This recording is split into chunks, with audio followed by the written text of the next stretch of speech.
എന്റേതു മാത്രം. രചന ആമിന. അവതരണം ഷാഹുൽ മലയിൽ. എഡിറ്റിംഗ് ഷെരീജ് പൂനൂർ. ആ കുട്ടിയോട് സംസാരിച്ചപ്പോ അവൾ സ്വയം ഒഴിഞ്ഞേക്കും. എന്നാലും ഒരു വട്ടെങ്കിലും അവൾക്ക് എന്നെ വിളിക്കായിരുന്നു. എന്തെങ്കിലും ചെയ്തേ മതിയാവും. പ്രിയ സ്വയം ഓരോന്ന് കണക്ക് കൂട്ടി. അവൾ എന്നെ മനഃപൂർവ്വം അവഗണിക്കുന്നതാണോ? സഹായിക്കാന്ന് പറഞ്ഞിട്ട്? അങ്ങനെയാണെങ്കിൽ മോളെ പ്രിയേ, നിന്നെ സമാധാനമായിട്ട് ഇരിക്കാൻ ഞാൻ സമ്മതിക്കില്ല. സന്ദീപ് സ്വയം പറഞ്ഞ് അങ്ങോട്ടും ഇങ്ങോട്ടും നടപ്പാണ്. രാധിക അത് കുറച്ചു നേരം കൊണ്ട് കാണുന്നുണ്ട്. എന്താടാ കുറച്ചു നേരം അല്ലെങ്കിൽ നടപ്പ് തുടങ്ങിയിട്ട്? മുടക്കാന്ന് പറഞ്ഞിട്ട് എന്നെ ചതിച്ചെന്നാ തോന്നുന്നു. മുടക്കാന്നോ? എന്ത്? രാധിക ചോദിച്ചാൽ പെട്ടെന്ന് ഞെട്ടി. ദൈവമേ പെട്ട്. എന്ത് പറയണമെന്നറിയാതെ അവൻ രാധികയെ നോക്കി. വയറ് മുടക്ക. എന്റെ വയറ്റിന് സുഖമില്ല.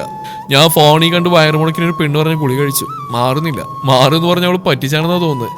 അവൻ തപ്പിപ്പെറുക്കി പറഞ്ഞു. അതിനൊക്കെ ഗുളികയോ? ആ ഉണ്ടെന്ന്. ശാസ്ത്രം കണ്ടുപിടിക്കില്ല ഓരോന്ന്. സന്ദീപ് പറഞ്ഞു. രാധിക ഒന്നും മനസ്സിലാവാനെ നോക്കി. തനിക്കിത് എന്താടാ പറ്റിയേ? എന്ത്?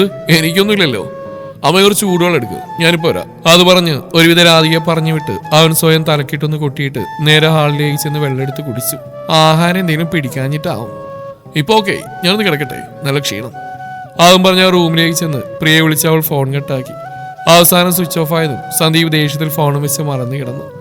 അവന്റെ ഉള്ളിൽ വേണിയുടെ മുഖം വന്നു. അവളുടെ ഓർമ്മയിൽ പുഞ്ചിരിയോട് അവൻ മയങ്ങി.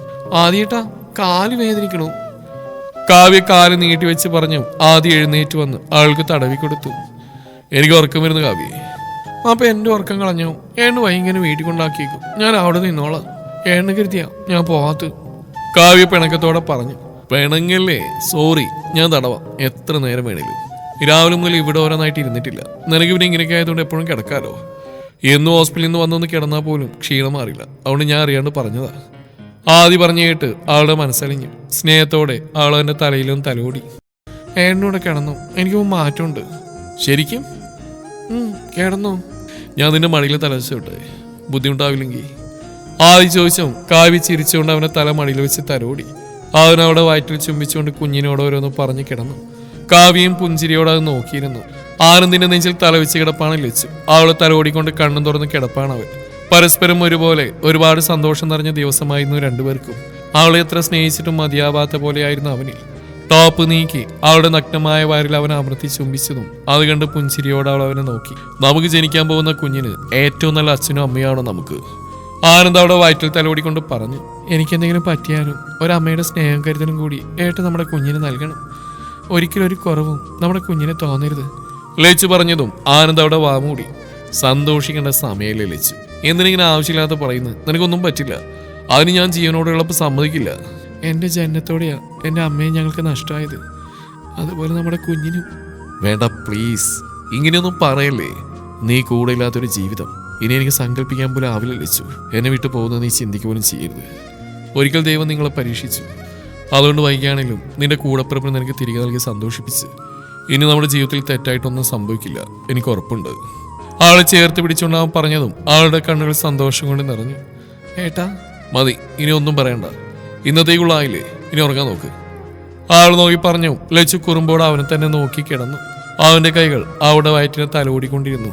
കുട്ടിയെ ഞങ്ങൾക്ക് കൂടി കണ്ടാൽ കൊള്ളാന്നുണ്ടായിരുന്നു. വരുണിന്റെ വല്യച്ഛനും ചെറിയച്ഛനും എല്ലാവരും കൂടി ആൻസിയെ കാണാൻ വന്നിരിക്കുകയാണ് ഇന്ന്. വരുണിന് സമാധാനത്തിന് വേണ്ടി സന്ദീപിനെ അവൻ കൂടെ കൂട്ടിയിട്ടുണ്ട്. മോളെ വിളിക്കാം. അതും പറഞ്ഞ് ആൻസിയുടെ അമ്മ അകത്തേക്ക് ചെന്ന് അവളെയും കൂട്ടി വന്നു. ആൻസിയെ കണ്ടതും വരുൺ അവളെ നോക്കി ചിരിച്ചു. ഒട്ടും മോശമല്ലാതെ ഒരു ചിരി അവളും കൊടുത്തു.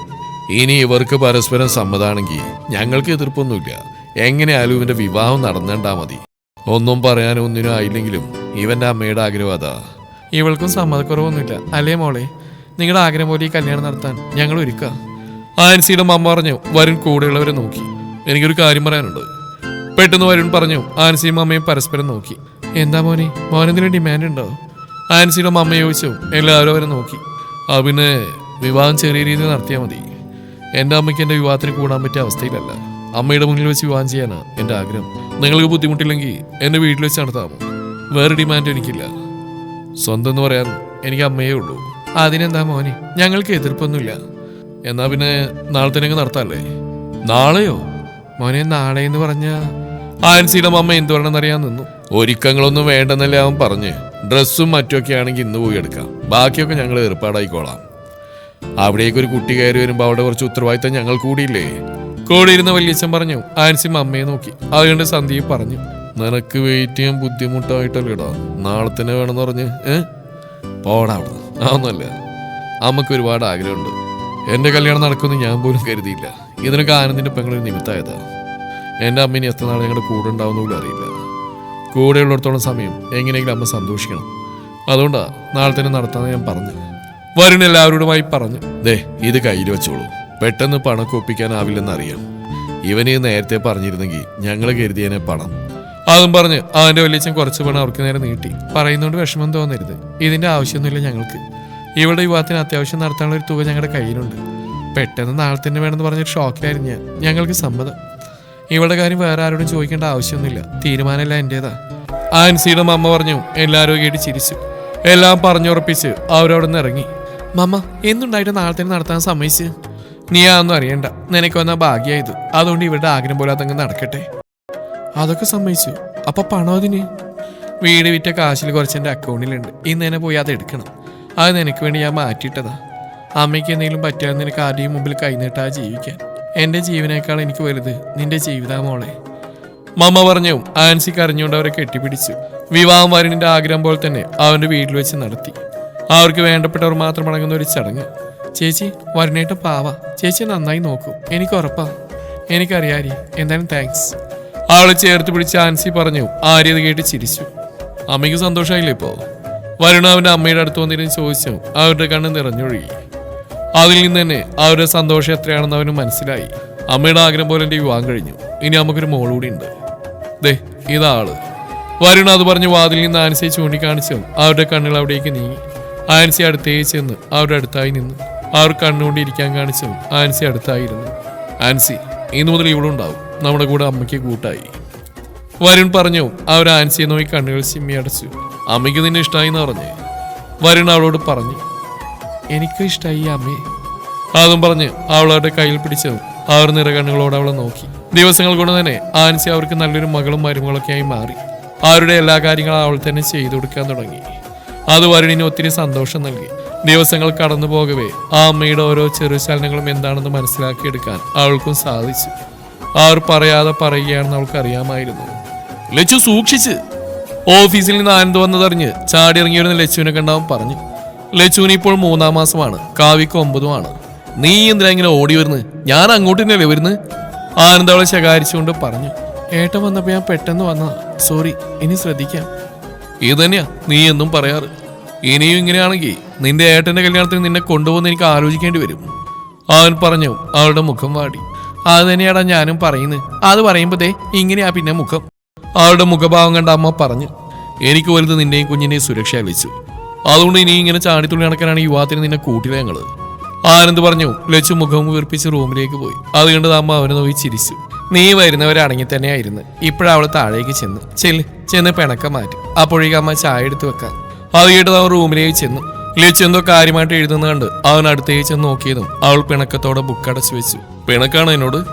അവളുടെ തോളിൽ തല വെച്ചുകൊണ്ട് അവൻ ചോദിച്ചു. അവൾ മുഖം തിരിച്ചിരുന്നു. അല്ല എന്താ എഴുതി പിടിപ്പിക്കുന്നത്? ഞാനൊന്ന് കാണട്ടെ.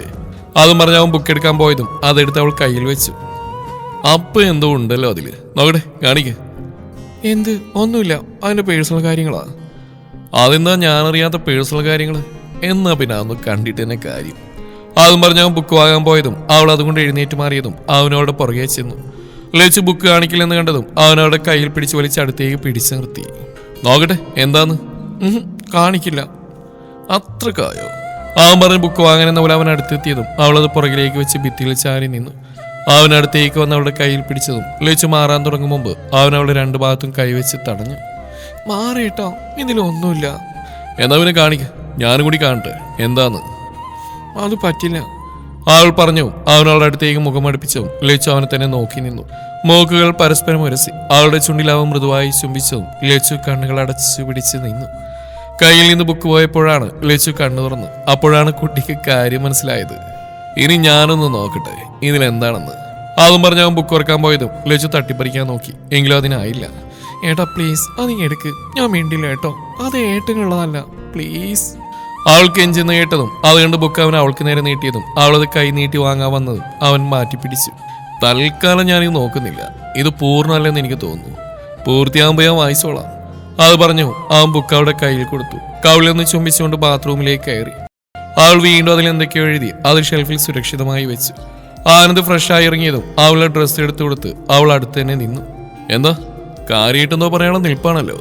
അവള് നിൽപ്പുണ്ടാവും പറഞ്ഞു. എന്റെ ഏട്ടന്റെ കല്യാണത്തിന് എന്നെ കൊണ്ടുപോയില്ല എന്ന് പറഞ്ഞ് ശരിക്കുവാണോ? അത് കേട്ടതും അവൻ അവളെ നോക്കി ചിരിച്ചു. ചിരിക്കാനല്ലോ പറയും, കൊണ്ടുപോയില്ലേ എന്നെ? നിന്റെ ഏട്ടന്റെ കല്യാണത്തിന് മുമ്പിലുണ്ടാവേണ്ടത് നീയല്ലേ, അപ്പൊ പിന്നെ കൊണ്ടുപോകാതിരിക്കോ ഞാൻ?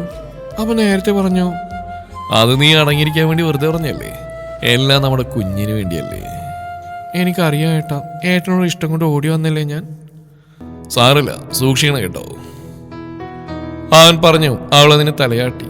രാത്രി ബാളം കേട്ടാണ് ആനന്ദ് ലച്ചു ഉണർന്ന്. എന്താ ഏട്ടാ? ശബ്ദം കേട്ട് അവൾ ഞെട്ടലോടെ ചോദിച്ചു. അറിയില്ല, നീ ഇവിടെ ഇരിക്കും, ഞാൻ നോക്കിയിട്ട് വരാം. അതും പറഞ്ഞ് അവൻ എഴുന്നേറ്റു. കാവ്യയുടെ കരച്ചിൽ കേട്ട് ലച്ചു ചാടി എണീറ്റു. പതിയെ ആൾ നോക്കി അവൻ പറഞ്ഞു. ലച്ചു സോറി എന്ന പോലെ ചുണ്ടനക്കി. കാവ്യയുടെ കരച്ചിലേട്ടാ, എന്തോ പറ്റിയിട്ടുണ്ട്. അതും പറഞ്ഞ് രണ്ടുപേരും താഴേക്ക് ചെന്നു. ആദ്യ കാവ്യെ കാറിൽ കയറ്റുന്നുണ്ട്. അവർ ഞെട്ടി. വേദന കൊണ്ട് അവൾ കരയുന്നുണ്ട്. അവൻ സമാധാനിപ്പിക്കാൻ എന്ന പോലെ അവളോട് പറയുന്നുമുണ്ട്. ആദി എന്താടാ? ആനന്ദ് ഓടിച്ചെന്ന് അവളെ പിടിച്ചുകൊണ്ട് ചോദിച്ചു. പെയിൻ തുടങ്ങി, പെട്ടെന്ന് ഹോസ്പിറ്റലിൽ എത്തിക്കണം നന്ദു. ആദി പറഞ്ഞു. ആനന്ദ് വണ്ടിയിൽ കയറിയിരുന്നു. അമ്മ സാധനങ്ങളൊക്കെ എടുത്തു വന്നു. ആദിയോടെ അടുത്തായിരുന്നു ആശ്വസിപ്പിച്ചുകൊണ്ടിരുന്നു. ആരെയും ലച്ചു, കഥടച്ച് പോയി കിടന്നോ, ഞാൻ വിളിക്കാം, ആനന്ദ് പറഞ്ഞു. അവർ തലയാട്ടി. വണ്ടി പോയതും ഡോറടച്ച് അകത്ത് കയറി. ഹോസ്പിറ്റലിൽ എത്തിയപ്പോൾ തന്നെ കാവ്യ ലേബർ റൂമിലേക്ക് കയറ്റി. വിവരം പറഞ്ഞതും സുമതിയും പ്രസാദും ഹോസ്പിറ്റലിലേക്ക് എത്തി. ഏട്ടാ, എന്റെ കൂടെ നിൽക്കണേ, എനിക്ക് പേടിയാ, കാവ്യ കരഞ്ഞുകൊണ്ട് പറഞ്ഞു. അവനവളെ സമാധാനിപ്പിച്ചുകൊണ്ട് നെറ്റിയിൽ തടവി. ഒന്നുമില്ലടാ, ഞാനുണ്ടാവും, ധൈര്യമായിട്ടിരിക്കുക, അവളുടെ കയ്യിൽ അമർത്തി പിടിച്ചുകൊണ്ട് അവൻ പറഞ്ഞു. ഞാനിവിടെ നിന്നോളാം. ആദ്യം ഡോക്ടറോടും നേഴ്സിനോടും പറഞ്ഞു. അവനറിയാവുന്നതുകൊണ്ട് തന്നെ അവരെ തടഞ്ഞില്ല. കാവ്യയുടെ കരച്ചിൽ അവനെ വല്ലാതെ വേദനിപ്പിച്ചുകൊണ്ടിരുന്നു. ദൈവമേ, എന്റെ കുഞ്ഞിനെ കാക്കണേ. സുമതി പെടച്ചിലോടെ അവിടെ ഇരുന്ന് പ്രാർത്ഥിക്കാൻ തുടങ്ങി. ഒന്നുമില്ല സുമേ, നീ ടെൻഷൻ ആവാണ്ടിരിക്കുക, ഞാനെങ്ങനെ സമാധാനമായിട്ടിരിക്കും പല്ലവി. അവിടെ ആഗ്രഹം പോലെ ഇത്രയും ദിവസം നിങ്ങളുടെ കൂടെ തന്നെ ആയിരുന്നില്ല അവള്? കുറച്ചുകൂടി നേരത്തെ അവളെ കൊണ്ടുവരായിരുന്നില്ലേ? ആന്റി അവൾക്ക് സുഖമില്ലാതായത് കുറച്ച് മുമ്പാ, അപ്പോഴേ ഞങ്ങൾ കൊണ്ടുവന്നു. എന്റെ ടെൻഷൻ കൊണ്ട് ഞാൻ പറഞ്ഞ സാരല്ല, എനിക്കറിയാം. അവരതും പറഞ്ഞ് അവിടെ ഇരുന്നു. രാത്രി അവൾക്ക് വേദന ഉണ്ടായിരുന്നു, പേടിച്ച് പറയാത്ത മോനെ. കൂടിയപ്പോഴാ ആദിയോട് പോലും പറയുന്നത്. അമ്മ പറഞ്ഞു. ആനന്ദ കേട്ട് നിന്നു. അകത്ത് നിന്ന് വിവരമൊന്നും ഇല്ലാത്ത കണ്ട് എല്ലാവരും ഒരുപോലെ ടെൻഷൻ അടിച്ച് നിന്നു. കുറെ നേരം കഴിഞ്ഞു ഡോർ തുറന്ന് ആദി പുറത്തേക്ക് വന്നു. അവന്റെ കണ്ണ് ചുവന്ന് കിടക്കുന്ന കണ്ടതും ആനന്ദ് അവനെ ചെന്ന് പിടിച്ചു. എന്താടാ, എന്തു പറ്റി? എന്നെ കൊണ്ടാവുന്നില്ലടാ, അവിടെ കരച്ചിലുണ്ട്, നിൽക്കാൻ സഹിക്കുന്നില്ല എനിക്ക്, ഞാനിങ്ങ് പോകുന്നു. ആദ്യം അവനെ കെട്ടിപ്പിടിച്ചുകൊണ്ട് പറഞ്ഞു. അവൻ ആദ്യം സമാധാനിപ്പിച്ചു. ജീവൻ പോകുന്ന വേദനയാണെന്ന് അറിഞ്ഞിട്ടും ഒരു കുഞ്ഞിന് ജന്മം നൽകുന്നവരുടെ ധൈര്യം നമ്മളെക്കാൾ വലുതാടാ. കുഞ്ഞിനെ കാണുമ്പോൾ എല്ലാം ശരിയാവും. ആനന്ദ് അവനെ പറഞ്ഞ് സമാധാനിപ്പിച്ചുകൊണ്ടിരുന്നു. ഒരുപാട് നേരത്തിന് ശേഷം ഒരുപാട് കാത്തിരിപ്പിനൊടുവിൽ കാവ്യ പ്രസവിച്ചു എന്ന വാർത്ത കേട്ടതും എല്ലാവർക്കും ഒരുപോലെ സന്തോഷമായിരുന്നു. കുഞ്ഞിനെ പൊതിഞ്ഞ് പുറത്തേക്ക് കൊണ്ടുവന്നതും ആദ്യം കണ്ണുടച്ചുകൊണ്ട് കുഞ്ഞിനെ വാങ്ങി. ആൺകുട്ടിയാ? അവര് പറഞ്ഞു. ആദ്യം സന്തോഷം കൊണ്ട് കുഞ്ഞിന്റെ നെറ്റിയിൽ ചുംബിച്ചു. എന്റെ മോൾക്ക് എങ്ങനെയുണ്ട്? കുട്ടി ഓക്കെയാണ്? അതും പറഞ്ഞ് എല്ലാവരെയും കാണിച്ച് കുഞ്ഞിനെയും കൊണ്ട് അവർ പോയതും ആദ്യം സന്തോഷം കൊണ്ട് ആനന്ദിനെ കെട്ടിപ്പിടിച്ചു. വിവരം ആനന്ദ് വിളിച്ചു പറഞ്ഞു. ലച്ചുവിനും ആരിക്കും പ്രിയക്കൊക്കെയും സന്തോഷമായി. കുഞ്ഞിനെ കാണണമെന്ന് പറഞ്ഞു. റൂമിലേക്ക് മാറ്റുമ്പോൾ കൊണ്ടുവരാമെന്ന് പറഞ്ഞ് ആനന്ദ് ഫോൺ വെച്ചു. റൂമിലേക്ക് മാറ്റിയതും ആദി കാവ്യ കാണാൻ കയറി ചെന്നു. അവനെ കണ്ടവൾ പുഞ്ചിരിച്ചു. ആദ്യം അവളെ നെറ്റിൽ ചുംബിച്ചുകൊണ്ട് ചേർത്ത് പിടിച്ചു. വേദനിച്ചോ? സാരല്ലേട്ടാ, നമ്മുടെ കുഞ്ഞിന് വേണ്ടിയല്ലേ. ആ വേദനയേക്കാൾ എത്രയോ വലിയ സന്തോഷ നമ്മുടെ കുഞ്ഞ്. അതും പറഞ്ഞ് അവൾ ചിരിച്ചു. അത് മതിയായിരുന്നു അവന് സമാധാനിക്കാൻ. കുഞ്ഞിനെ കാണാൻ ലച്ചു, ആര്യയും പ്രിയയും കൂടി ആനന്ദ് കൂട്ടിക്കൊണ്ടുവന്നു. കുഞ്ഞിനെ കണ്ടതും തന്റെ ഉള്ളിൽ വളരുന്ന കുഞ്ഞിനെ കാണാനുള്ള അടങ്ങാത്ത ആഗ്രഹമായിരുന്നു ലച്ചുവിൽ. 2 ദിവസം കഴിഞ്ഞതും കാവ്യയും കുഞ്ഞിനെയും അവളുടെ വീട്ടിലേക്ക് കൊണ്ടുപോയി. ആര്യ എപ്പോഴും അവിടെ കുഞ്ഞിന്റെ കൂടെയാണ്. ആദ്യം എല്ലാവരും അവളെ കാണാൻ അവിടേക്ക് പോകും. ദിവസങ്ങൾ കടന്നുപോയി. കാവ്യയുടെയും ആദിയുടെയും മോന് പേരിട്ടു ആൻവി. അവനിപ്പോ 3 മാസമായി. ലച്ചുവിനിപ്പോ 6-ാം മാസമാണ്. ആനന്ദ് അവിടെ കൂടെ തന്നെ എപ്പോഴും ഒരു കരുതൽ പോലെയുണ്ട്. പിന്നെ സന്ദീപും ചോദ്യമായുള്ള വിവാഹത്തിന് ഡേറ്റ് കുറിപ്പിച്ചു. പ്രിയക്ക് അത് സഹിക്കാവുന്നതിലധികം വേദനയായിരുന്നു. സന്ദീപിന്റെ മുന്നിൽപ്പെടാതെ അവൾ നടന്നു. കാവ്യ വീണ്ടും അവളോട് ഒരുപാട് പറഞ്ഞു നോക്കിയെങ്കിലും പ്രിയക്ക് തന്റെ പ്രണയം തുറന്നു പറയാനായില്ല. ആൾ വല്ലാത്ത അവസ്ഥയിലായിരുന്നു.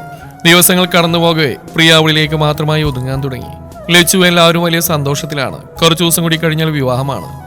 പ്രിയ വിവാഹത്തിന് പോകുന്നില്ലെന്ന തീരുമാനത്തിലാണ്. സന്ദീപാണെങ്കിൽ ഇനി കല്യാണം മുടങ്ങാൻ പോകുന്നില്ലെന്നോർത്ത് ആകെ വിഷമത്തിലാണ്. എല്ലാവർക്കും വേണ്ടി അവൻ സന്തോഷം അഭിനയിച്ചുകൊണ്ടിരിക്കുന്നു എന്ന് വേണം പറയാൻ. പ്രിയ, ഇനിയും വൈകിട്ടില്ലണ, നിന്റെ പ്രണയം നീ തുറന്നു പറയും. എന്തു വന്നാലും ഇനിയും ഞാൻ നിന്റെ കൂടെ കാണും, ഈ അവസാന നിമിഷമെങ്കിലും. കാവ്യ പറഞ്ഞു. പ്രിയ പൊട്ടിക്കരഞ്ഞുകൊണ്ട് അവളെ കെട്ടിപ്പിടിച്ചു.